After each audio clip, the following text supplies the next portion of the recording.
Şimdi dünyayı perde arkasından yönettiği söylenen bir aile. Hani hep duyarız ya. Peki bu sadece bir komplo teorisi mi? Yoksa tarihin akışını değiştiren bir gücün, evet, gerçek hikayesi mi?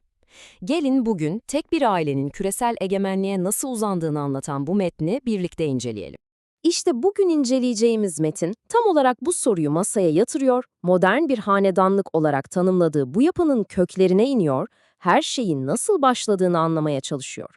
Her şey, anlatıya göre 18. yüzyılda tek bir kişiyle başlıyor. Mayer Amschel Rothschild. İşte metnin altını çizdiği en önemli nokta da bu. Mayer Rothschild'ın dehası olarak gösterilen hamle, 5 oğlunu alıp Avrupa'nın en kilit finans merkezlerine, yani Londra'ya, Paris'e, Viyana'ya gönderiyor. Düşünün, o dönem için bu eşi benzeri görülmemiş bir finans ve istihbarat ağı demek. Ve işte bu ağ, hanedanlığın adeta temel taşı haline geliyor. Peki bu ağ nasıl kullanıldı? Gelin Napolyon savaşları sırasındaki o meşhur olaya bakalım. Bu ağın nasıl inanılmaz bir servete dönüştüğünü görelim. İşte bu, anlatıya göre tarihin en zekice kurgulanmış borsa oyunlarından biri. Olay şu, ailenin o meşhur istihbarat ağı sayesinde Napolyon'un Waterloo'da kaybettiğini Londra'daki herkesten ama herkesten önce öğreniyorlar. Şimdi normalde ne yaparsınız? Gidip İngiliz tahvili alırsınız değil mi? Ama hayır, onlar tam tersini yapıyor. Nathan Rothschild çıkıyor ve elindeki bütün İngiliz tahvillerini satmaya başlıyor.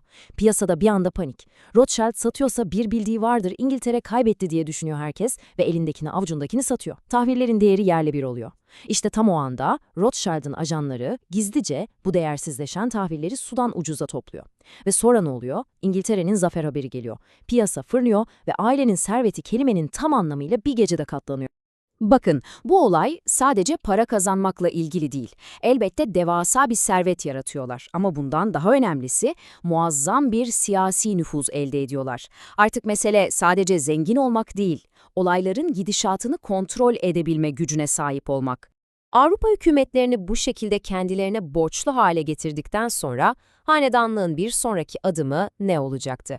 Metne göre rota artık küresel sahneye çevriliyor. Ve burada metnin iddia ettiği çok ilginç bir model var. Diyor ki, ister doğuya, Çin'e bakalım, ister batıya, Amerika'ya, strateji hep aynı. Bir yanda Afyon savaşları üzerinden Afyon ticareti, diğer yanda Amerika'daki altın ve mineraller. İddiaya göre temel formül şu, değerli kaynakların kontrolünü ele geçirmek için oradaki çatışmaları finanse et. Metin, bu stratejinin en somut örneklerinden biri olarak HSBC'nin kuruluşuna dikkat çekiyor. Ailenin Asya'daki mali gücünü sağlamlaştırmak için kurulan kilit bir araç olarak tanımlıyor. Ve şimdi Metin 20. yüzyıla geliyor ve belki de en tartışmalı, en çok konuşulan iddialarını işte burada ortaya atıyor. Odakta çökmekte olan Osmanlı İmparatorluğu var. Anlatıya göre burada iki kollu bir strateji izleniyor. Kuzeyde, Irak'ta amaç petrol kaynaklarını kontrol etmek. Güneyde, Filistin'de ise Siyonist bir devlet kurma hedefi var. Yani bir yanda enerji, diğer yanda siyasi bir proje. Ve geldik metnin en sarsıcı iddialarından birine. Burada tarihçi Anthony J. Sutton'a bir atıf var. Deniliyor ki ailenin etki alanındaki J.P. Morgan gibi Amerikan finans devleri, Birinci Dünya Savaşı sonrası Almanya'yı ayağa kaldırmak için hazırlanan Dawes ve Young planlarını kullanarak aslında bilinçli bir şekilde Hitler'in ve onun rejiminin doğuşuna olanak sağladı.